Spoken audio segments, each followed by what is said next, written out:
बृहस्पति नीच होकर के भी आपको शुभ फल प्रदान करने वाले हैं। ऐसा इसलिए क्योंकि बृहस्पति धनिष्ठा नक्षत्र में प्रवेश करने वाले हैं 5 मार्च को, और धनिष्ठा नक्षत्र के स्वामी है मंगल, जो कि आपके दशम भाव यानी सबसे बली केंद्र भाव के स्वामी होकर के इस समय लाभ स्थान में बैठे हैं।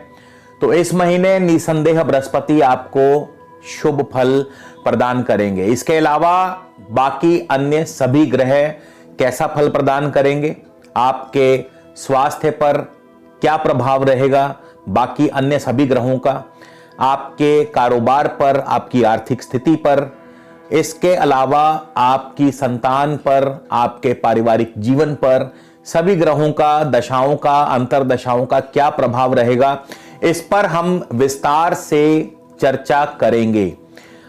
तो स्वागत है आप सबका एक बार फिर से आपके अपने चैनल स्काई स्पीक्स पर दोस्तों। और यदि आप इसके अलावा अपनी जन्म पत्री के संबंध में किसी भी प्रकार का निजी ज्योतिषीय परामर्श मुझसे लेना चाहते हैं तो उसके लिए स्क्रीन पर मेरा व्हाट्सएप नंबर दिया है। आप इस नंबर पर मैसेज भेज करके परामर्श शुल्क की जानकारी ले लीजिए, क्योंकि निजी परामर्श पर शुल्क लागू है, और यदि आपको उचित लगे तो आप अपना अपॉइंटमेंट बुक करवा सकते हैं।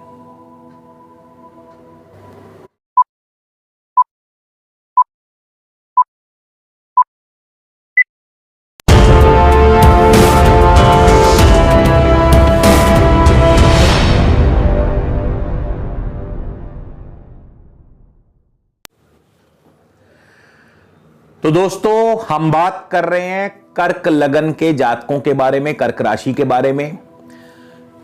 कर्क लगन से सभी ग्रहों की ग्रह चाल कैसी रहेगी, सबसे पहले इस पर एक नजर। चंद्रमा आपके लगन भाव के स्वामी है, चंद्रमा राशि के स्वामी है, कर्क राशि के स्वामी है। केतु आपके पंचम स्थान में है, पंचम भाव में वृश्चिक राशि में है। बृहस्पति और शनि जो हैं ये आपके सप्तम स्थान मकर राशि में है। बुध जो हैं आपके सप्तम स्थान में है, लेकिन 11 मार्च को बुध चले जाएंगे अष्टम स्थान कुंभ राशि में। सूर्य और शुक्र वहां पहले से ही मौजूद हैं। सूर्य आपके 14 मार्च को भाग्य भाव में प्रवेश कर जाएंगे, और शुक्र जो हैं 17 मार्च को भाग्य भाव में प्रवेश करेंगे। मंगल और राहु यानी दशमेश मंगल का राहु के साथ अंगारक योग बना हुआ है आपके लाभ स्थान में। तो इन सभी ग्रहों का क्या फल रहेगा, बारी बारी से हम इस पर विश्लेषण करेंगे, चर्चा करेंगे कि सभी ग्रहों का राशि अनुसार क्या फल रहेगा, नक्षत्र अनुसार क्या फल रहेगा, और दशा अंतरदशा अनुसार क्या फल रहेगा। तो इसीलिए ये जो वीडियो है या ये जो राशिफल है ये अपने आप में एकदम अलग है, क्योंकि इसमें राशिफल, नक्षत्र फल और दशा फल, इन तीनों का बराबरी से हम पूरा विस्तार से वर्णन करेंगे। शुरुआत करते हैं आपके कर्क राशि से या कर्क लगन से। चंद्रमा आपके कर्क राशि कर्क लगन के स्वामी है। लगन के स्वामी होने के नाते तो जिनको भी इस समय चंद्रमा की महादशा, अंतरदशा या प्रत्यंतर दशा चल रही है तो ये फल आपके लिए। देखिए, चंद्रमा आपके लग्नेश हैं, और लग्नेश होने के नाते जाहिर है मान सम्मान की वृद्धि करेंगे, कोशिशों में, कार्यों में आपको सफलता दिलाते हैं, और हर जगह आपका रुतबा बढ़ता ही जाएगा। चंद्रमा मन को सुकून प्रदान करते हैं, यानी मन शांत रहेगा। लेकिन चंद्रमा की दशा में यह जरूरी नहीं है कि आपको धन लाभ भी होगा।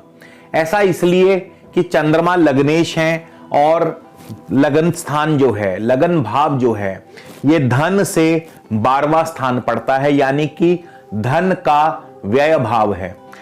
तो बहुत जरूरी है कि चंद्रमा आपकी अपनी कुंडली में किस भाव में है, उस पर निर्भर करता है कि चंद्रमा आपको कैसा फल प्रदान करेंगे।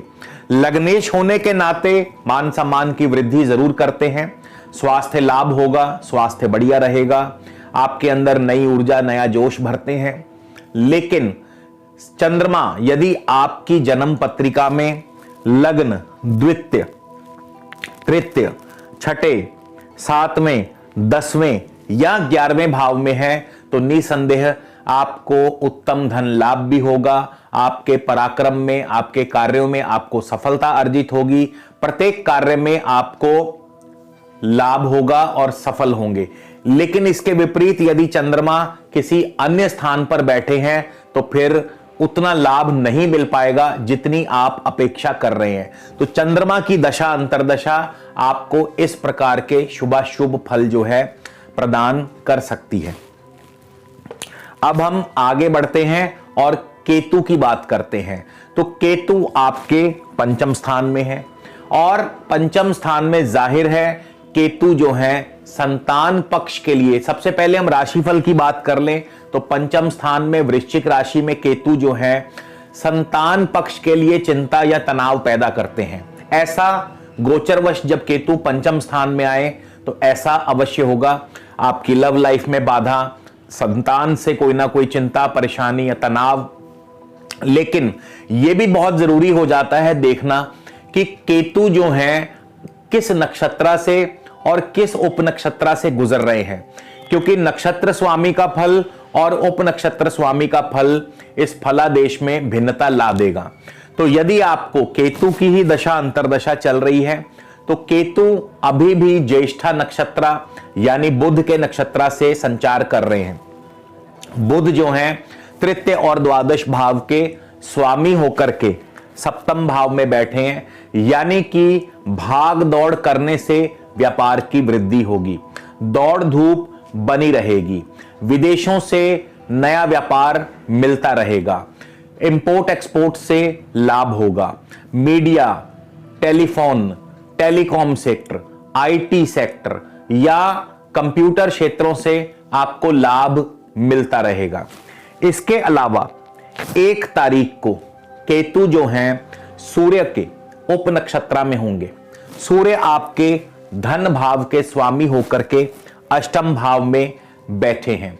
जाहिर है कि आपको रुका हुआ या कोई फंसा हुआ धन मिल सकता है, कोई मरा हुआ पैसा वापस ला सकते हैं, क्योंकि केतु सूर्य के उपनक्षत्र में है। सूर्य धनेश हैं और धनेश होकर अष्टम भाव में है, तो जहां तक पैसे की बात है तो अचानक धन प्राप्ति के योग बनते हैं।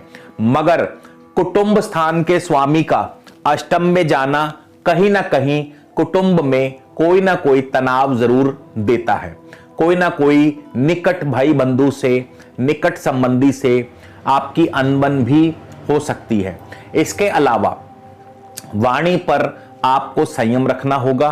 क्यों? क्योंकि वाणी के स्वामी अष्टम स्थान में है, तो वाणी पर संयम रखने से आपका किसी से वाद विवाद नहीं होगा, अन्यथा वाद विवाद होने की संभावना भी है। द्वितीय स्थान मारक स्थान है, मार्केश का अष्टम में जाना चोट का भय बनाता है। केतु लेकिन बहुत ही कम समय के लिए सूर्य के उपनक्षत्र में रहेंगे। 4 मार्च को ही केतु शुक्र के उपनक्षत्र में प्रवेश कर जाएंगे, लेकिन शुक्र भी अभी 17 तारीख तक अष्टम भाव में ही बने रहेंगे। हालांकि शुक्र आपके चतुर्थ और लाभ स्थान के स्वामी हैं, लेकिन अष्टम स्थान में होने की वजह से जमीन जायदाद के कार्यों में थोड़ी सी रुकावट बनी रहेगी। भूमि संबंधी कार्यों में अभी उतना लाभ या सफलता नहीं मिल पाएगी। पढ़ाई में भी आपका जो मन है वो थोड़ा सा कम लगेगा। हालांकि कारोबार से लाभ की संभावना जरूर रहेगी। 4 और 11 का कॉम्बिनेशन शिक्षा, भूमि, भवन, वाहन इन सब की प्राप्ति करवाता है, तो शिक्षा में आपको लाभ होगा। लेकिन शुक्र की वजह से, शुक्र जब तक अष्टम स्थान में है 17 तारीख तक, अभी इन कार्यों में विलंब हो सकता है, कोई बड़ी बात नहीं। लेकिन जैसे ही शुक्र अष्टम स्थान से निकलकर 17 मार्च को भाग्य भाव में जाएंगे तो निसंदेह जो भी आपके रुके हुए कार्य हैं वो पूर्ण होंगे। खास करके भूमि, भवन, वाहन, कृषि, शिक्षा, इन सभी क्षेत्रों से जुड़े हुए लोग, उनको लाभ होगा, सफलता मिलेगी। इन कार्यों में आपको आगे बढ़ते रहेंगे। और लाभेश का भाग्य भाव में जाना जाहिर है आपके भाग्य की वृद्धि करता है। कोई ना कोई कार्य सिद्धि आपकी अवश्य होगी। साथ ही साथ मित्रों से, बड़े भाई बंधुओं से भी सुख व सहयोग आपको मिलता रहेगा। तो केतु का इस प्रकार से राशि व नक्षत्र फल आपको मिला जुला फल जो है प्राप्त होगा। अब हम आगे बढ़ते हैं, बात करते हैं आपके सबसे पहले बृहस्पति की। मैंने वीडियो के शुरुआत में आपको बताया था कि बृहस्पति जो हैं आपके धनिष्ठा यानी 5 मार्च को धनिष्ठा नक्षत्र में प्रवेश करने वाले हैं।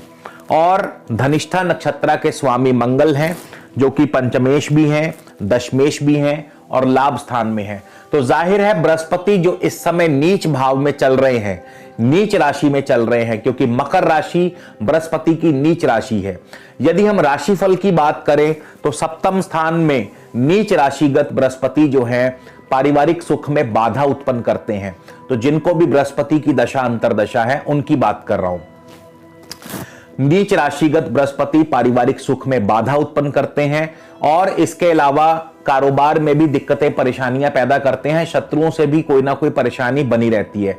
लेकिन क्योंकि 5 मार्च को बृहस्पति धनिष्ठा यानी मंगल के नक्षत्र में प्रवेश करने वाले हैं, स्थितियां बिल्कुल विपरीत हो जाएंगी। मंगल पंचमेश है, मंगल दशमेश है, मंगल लाभ स्थान में है।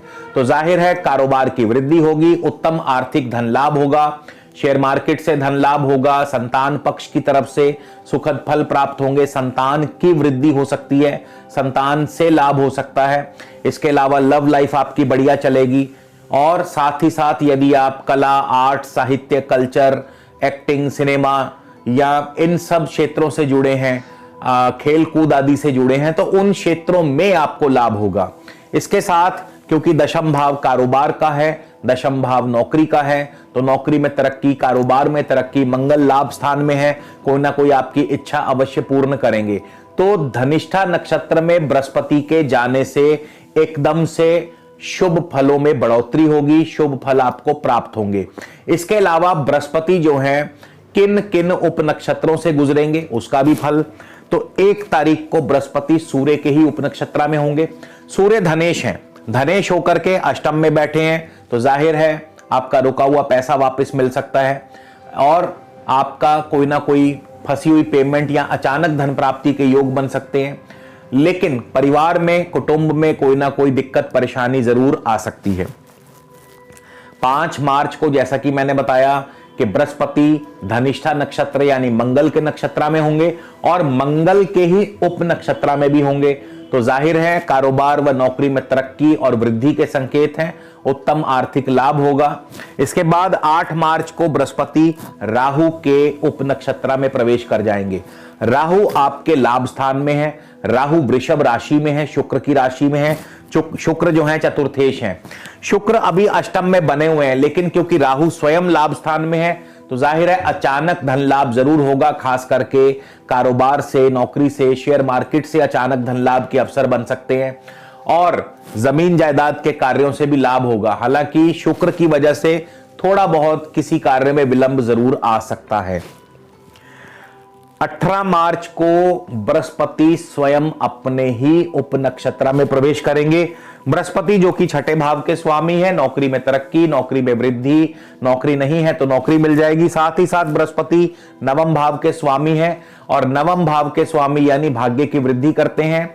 बृहस्पति इंपोर्ट एक्सपोर्ट से भी आपको लाभ कराते हैं। बृहस्पति हालांकि सप्तम भाव में है, नीच भाव में है, नीच राशि में है, थोड़ा सा कारोबार धीमा रह सकता है। इसके बाद 26 मार्च को बृहस्पति चले जाएंगे शनि के ही उप नक्षत्र में और शनि आपके सप्तम भाव में है, अपनी राशि में है, स्वराशि में है। तो यहां से एक बार फिर से कारोबार बेशक धीमी गति से लेकिन एकदम ऊपर जाएगा, कारोबार बहुत बढ़िया चलेगा, कोई नया ऑर्डर मिल सकते हैं, नए प्रोजेक्ट्स मिल सकते हैं। पारिवारिक सुख में हालांकि थोड़ी बहुत अनबन रह सकती है, क्योंकि भूलना नहीं चाहिए कि शनि जो है ये थोड़े से अलगाववादी हैं, शनि थोड़े से एकाकीपन पसंद करते हैं, शनि अकेला रहना पसंद करते हैं। तो कहीं ना कहीं जीवन साथी पार्टनर के साथ थोड़ा बहुत अनबन, थोड़े बहुत मतभेद उभर सकते हैं, लेकिन ऐसा ही होगा ये जरूरी नहीं। दोस्तों, जिनको भी बृहस्पति की इस समय वर्तमान में दशा अंतरदशा चल रही है, तो क्योंकि बृहस्पति जो हैं आपके धनिष्ठा नक्षत्र में प्रवेश करने जा रहे हैं 5 मार्च को, और बृहस्पति आपके भाग्य भाव के स्वामी भी हैं, तो बृहस्पति क्योंकि इस समय नीच राशिगत है, लेकिन भाग्य भाव के स्वामी होने के नाते आप चाहें, जिनको भी बृहस्पति की दशा अंतरदशा है, तो इस समय आप बृहस्पति के शुभ फलों में वृद्धि के लिए पुखराज धारण कर सकते हैं। कोई भी अच्छी बढ़िया क्वालिटी का पुखराज जो है वो लेकर के आपको इंडेक्स फिंगर में पहनना है। आप इसे गोल्ड में पहन सकते हैं, या फिर यदि गोल्ड का विकल्प उपलब्ध नहीं है तो फिर आप इसे एक येलो मेटल में भी आप इसको धारण कर सकते हैं। तो पुखराज पहनने से जो बृहस्पति का नीच प्रभाव इस समय है वो थोड़ा सा कम होगा, क्योंकि बृहस्पति भाग्य भाव के स्वामी है। भाग्य की वृद्धि के साथ बृहस्पति छठे भाव के भी स्वामी है, और छठा स्थान दोस्तों नौकरी का भी है, नौकरी को प्रदर्शित करता है। तो नौकरी में भी आपके वृद्धि व तरक्की के चांस बन सकते हैं। आगे बढ़ते हैं, शनि की बात कर ली जाए तो जिनको भी शनि की दशा अंतरदशा है उनको क्या प्रभाव मिलेगा। दोस्तों, शनि भी इस समय श्रवण नक्षत्र से गुजर रहे हैं। चंद्रमा का नक्षत्र है ये, चंद्रमा आपके लगन भाव के स्वामी है। मान सम्मान की वृद्धि, लेकिन शनि और चंद्र का परस्पर 36 का आंकड़ा भी है। तो शनि चाहकर के भी अभी बेशक अपनी स्वराशि में है, लेकिन चाहकर के भी आपको उतना बढ़िया फल नहीं दे पाएंगे जितनी आप अपेक्षा करके लगाए बैठे हैं। शनि 1 तारीख को बृहस्पति के ही उपनक्षत्र में होंगे, क्योंकि बृहस्पति अब यहां पे शनि बृहस्पति के उपनक्षत्र में है और बृहस्पति नीच है, बृहस्पति षष्ठेश है।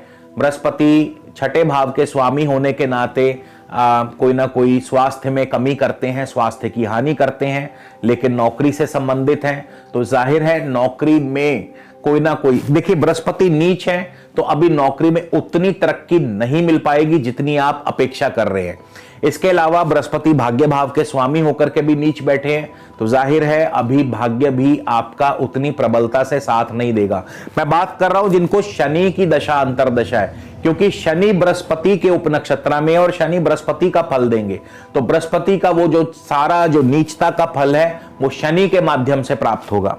इसके बाद 14 मार्च को शनि अपने ही उपनक्षत्र में प्रवेश कर जाएंगे, तो यहां पर थोड़ी राहत की सांस आपको मिलेगी, क्योंकि शनि जो है स्वराशि स्व नक्षत्र में होंगे, उपनक्षत्र में होंगे, और शनि सप्तमेश होकर के सप्तम भाव में है। कारोबार की धीरे धीरे वृद्धि करेंगे और पार्टनर के साथ थोड़ा सा अनबन या मतभेद बने रहेंगे। बुध की बात कर ली जाए तो बुध जो है आपके 1 तारीख को श्रवण नक्षत्र में होंगे, चंद्रमा के नक्षत्र में। तो जिनको भी बुध की दशा अंतरदशा चल रही है ये फल आपके लिए है। तो बुध क्योंकि 1 तारीख को श्रवण नक्षत्र में है, चंद्रमा के नक्षत्र में है, मान सम्मान की वृद्धि करते हैं, कोशिशों व कार्यों में सफलता दिलाते हैं, लेकिन अभी धन लाभ उतना नहीं हो पाएगा। 5 मार्च को बुध यानी धनिष्ठा मंगल के नक्षत्र में, मंगल दशमेश होकर के लाभ स्थान में है। एकदम से कारोबार में वृद्धि होगी, नौकरी में तरक्की, मान सम्मान की प्राप्ति होगी, आपको राजनीतिक व सामाजिक क्षेत्रों से सफलता मिलेगी, उत्तम आर्थिक धन लाभ के अवसर प्राप्त होंगे, मित्रों से भाई बंधुओं से मेल मिलाप, मंगल पंचमेश भी है तो शेयर मार्केट से लाभ, संतान की वृद्धि होगी, लव लाइफ आपकी बढ़िया चलेगी। कुल मिलाकर के जब तक बुध जो है धनिष्ठा यानी मंगल के नक्षत्र में रहेंगे तब तक आर्थिक स्थिति आपकी मजबूत बनी रहेगी, प्रत्येक कार्य में आपको सफलता अवश्य मिलेगी। बुध 16 तारीख को चले जाएंगे शतभिषा यानी राहु के नक्षत्र में, राहु भी आपके लाभ स्थान में है। तो लाभ स्थान में राहु अचानक धन लाभ के अवसर पैदा करते हैं, क्योंकि राहु वृषभ राशि में है, शुक्र की राशि में है, शुक्र चतुर्थ भाव के स्वामी है। भूमि भवन वाहन कृषि शिक्षा इन सभी क्षेत्रों से लाभ मिलेगा, लेकिन अभी थोड़ा विलंब से, क्योंकि शुक्र 17 तारीख तक रहेंगे अष्टम स्थान में, लेकिन जैसे ही शुक्र अष्टम स्थान से बाहर आएंगे अपनी मीन राशि उच्च राशि में आएंगे, भाग्य भाव में आएंगे तो भूमि, भवन, वाहन, कृषि, शिक्षा, इन सभी क्षेत्रों से आपको लाभ होगा। मित्रों से, बड़े भाई बंधुओं से लाभ, कारोबार में तरक्की। तो ये सब जिनको बुध की दशा अंतरदशा चल रही है। इसके पश्चात 25 तारीख को बुध चले जाएंगे पूर्वा भाद्रपद नक्षत्र यानी बृहस्पति के नक्षत्र में, और बृहस्पति नीचस्थ हैं, छठे भाव के, भाग्य भाव के स्वामी होकर के नीच हैं। अब यहां बुध भी जो है बृहस्पति का वही नीच फल प्रदान करेंगे, यानी नौकरी में थोड़ा बहुत धीमापन रहेगा, नौकरी में उतनी खास सफलता नहीं मिलेगी, बॉस की नाराजगी झेलनी पड़ सकती है। और क्योंकि भाग्य भाव के स्वामी भी सप्तम भाव में नीच होकर के बैठे हैं तो पारिवारिक सुख में कमी करते हैं या परिवार में अनबन कराते हैं और वैवाहिक कार्यों में विलंब पैदा करते हैं। भाग्य भी अभी उतना प्रबलता से आपका साथ नहीं दे पाएगा। आगे बढ़ते हैं, शुक्र की बात कर लें तो शुक्र आपके अष्टम स्थान में है। शुक्र चतुर्थेश और लाभेश होकर के अष्टम स्थान में गए हैं। तो यदि हम राशिफल की बात करें कि राशिफल क्या फल प्रदान करेगा, तो शुक्र चतुर्थेश और लाभेश होकर के अष्टम में है, तो जाहिर है चतुर्थ भाव का संबंध जमीन जायदाद से है, शिक्षा से है, और चतुर्थ भाव का सुख स्थान से संबंध है। तो सुख की कमी करते हैं, जमीन जायदाद के कार्यों में दिक्कतें पैदा करते हैं, शिक्षा में, पढ़ाई में आपका मन नहीं लगेगा, और बड़े भाई बंधुओं मित्रों से भी किसी बात को लेकर के अनबन। तो ये था राशिफल। अब नक्षत्र फल क्या कहता है, तो शुक्र 1 तारीख को शतभिषा नक्षत्र में होंगे। जिनको भी शुक्र की दशा अंतरदशा है उनकी बात कर रहा हूं। नक्षत्र फल के अनुसार शुक्र 1 तारीख को शतभिषा नक्षत्र में है, राहु के नक्षत्र में है, राहु लाभ स्थान में है, तो अचानक धन लाभ अवश्य होगा। इसके बाद शुक्र चले जाएंगे 9 मार्च को पूर्वा भाद्रपद नक्षत्र में यानी गुरु के नक्षत्र में। यहां पर शुक्र भी स्वयं अष्टम में है, गुरु के नक्षत्र में, गुरु नीचस्थ हैं, सप्तम भाव में है, छठे और 9वें के स्वामी होकर के। तो पारिवारिक जीवन में थोड़ी उथल पुथल, पार्टनर के साथ अनबन, कार्यों में विघ्न और बाधाएं पैदा करते हैं। नौकरी में भी अभी अनुकूलता नहीं है। 19 मार्च को शुक्र चले जाएंगे उत्तरा भाद्रपद यानी शनि के नक्षत्र में। थोड़ी सी राहत प्रदान करते हैं क्योंकि शनि अपनी स्वराशि में है, सप्तम भाव में है। नया कारोबार, नए ऑर्डर्स मिल सकते हैं, लेकिन पार्टनर के साथ अभी भी थोड़ा सा मतभेद जो है बना रहेगा। सूर्य की बात कर लें, सूर्य धनेश होकर के अष्टम भाव में आए हैं, तो जाहिर है अचानक कोई आपका फंसा हुआ, रुका हुआ पैसा जरूर दिलवा सकते हैं, लेकिन कुटुंब में, परिवार में कोई बात को लेकर के चिंता या तनाव भी पैदा करते हैं। ये तो थी राशिफल की बात। नक्षत्रफल की बात कर ले तो सूर्य 1 तारीख को शतभिषा यानी राहु के नक्षत्र में है, राहु लाभ स्थान में है। जाहिर है अचानक धन लाभ मित्रों से, भाई बंधुओं से, और क्योंकि राहु शुक्र की राशि में है, चतुर्थेश है शुक्र, अभी 17 तारीख तक जमीन जायदाद के कार्यों में रुकावटें पैदा करेंगे। 4 मार्च को सूर्य पूर्वा भाद्रपद नक्षत्र में होंगे, गुरु के नक्षत्र में होंगे, गुरु भी नीचस्थ हैं, तो जाहिर है नौकरी में, भाग्य के मामले में अभी थोड़ा सा आपका साथ जो है वो आपको नहीं मिल पाएगा। भाग्य आपका अभी कमजोर रहेगा, आपके कार्यों में विघ्न या बाधाएं पैदा करता रहेगा। 17 मार्च को सूर्य भी उत्तरा भाद्रपद यानी शनि के नक्षत्र में होंगे, थोड़ी सी राहत की सांस मिलेगी और कारोबार में वृद्धि धीरे धीरे होनी शुरू हो जाएगी। तो ये था सूर्य का फल। मंगल और राहु की बात कर ले, मंगल आपके 1 तारीख को कृतिका नक्षत्र में। देखिए मंगल पंचमेश है, दशमेश है, लाभ स्थान में है, तो राशिफल के अनुसार मंगल शुभ फल प्रदान करेंगे। पंचमेश होकर के, दशमेश होकर के लाभ स्थान में जाना, संतान पक्ष से लाभ, कारोबार नौकरी से लाभ, नौकरी में तरक्की, लव लाइफ बढ़िया चलेगी, शेयर मार्केट से लाभ। लेकिन मंगल का जो नक्षत्र फल है वो क्या कहता है? मंगल 1 तारीख को कृतिका यानी सूर्य के नक्षत्र में होंगे, सूर्य धनेश है, धन भाव के स्वामी हैं, तो उत्तम आर्थिक धन लाभ के अवसर प्रदान करते हैं। सरकार द्वारा, कारोबार द्वारा, नौकरी द्वारा, कुटुंब में आपके सुख समृद्धि बनी रहेगी। इसके बाद 11 तारीख को मंगल रोहिणी यानी चंद्रमा के नक्षत्र में प्रवेश कर जाएंगे। मान सम्मान की वृद्धि दिलाते हैं, कोशिशों कार्यों में सफलता अर्जित होगी, लेकिन धन लाभ पहले के मुकाबले थोड़ा सा कम हो जाएगा। राहु आपके लाभ स्थान में चल रहे हैं, राहु रोहिणी नक्षत्र में है, चंद्रमा के नक्षत्र में है। 1 तारीख को राहु चले जाएंगे शुक्र के ही उप नक्षत्र में। शुक्र जो है आपके अष्टम स्थान में है, अभी चतुर्थेश और लाभेश शुक्र अष्टम स्थान में अभी कार्यों में विघ्न पैदा करते हैं। जिनको राहु की दशा अंतरदशा चल रही है उनकी बात कर रहा हूं। तो शुक्र क्योंकि अष्टम भाव में है, जमीन जायदाद के कार्यों में रुकावटें पैदा करते हैं। शिक्षा के क्षेत्र में आपका मन नहीं लगेगा, पढ़ाई में मन नहीं लगेगा। इसके अलावा आपको वाहन आदि संभल कर चलाना है, आपको वाद विवाद से दूर रहना है। 25 तारीख को राहु चले जाएंगे केतु के ही उप नक्षत्र में। केतु आपके पंचम स्थान में है, मंगल की राशि में है, मंगल दशमेश है, मंगल लाभ स्थान में। तो यहां पर स्थितियों में थोड़ा सा बदलाव होगा। हालांकि केतु पंचम स्थान में संतान के लिए उतने बढ़िया नहीं माने गए, तो संतान पक्ष की तरफ से थोड़ी बहुत चिंता परेशानी जरूर देते हैं। तो दोस्तों ये है कर्क लगन के जातकों के लिए मार्च का महीना के राशिफल के अनुसार कैसा रहेगा, नक्षत्र फल के अनुसार कैसा रहेगा, दशा फल के अनुसार कैसा रहेगा। तो उम्मीद करता हूं जरूर आपको पसंद आया होगा। और आप कोई भी यदि आपके प्रश्न हो तो आप कमेंट करके कमेंट बॉक्स में लिख सकते हैं। कोशिश करूंगा आपके प्रश्नों के उत्तर देने की। इसके साथ ही आपसे विदा लेता हूं। अगले वीडियो में आपसे फिर मुलाकात होगी। तब तक के लिए नमस्कार, धन्यवाद।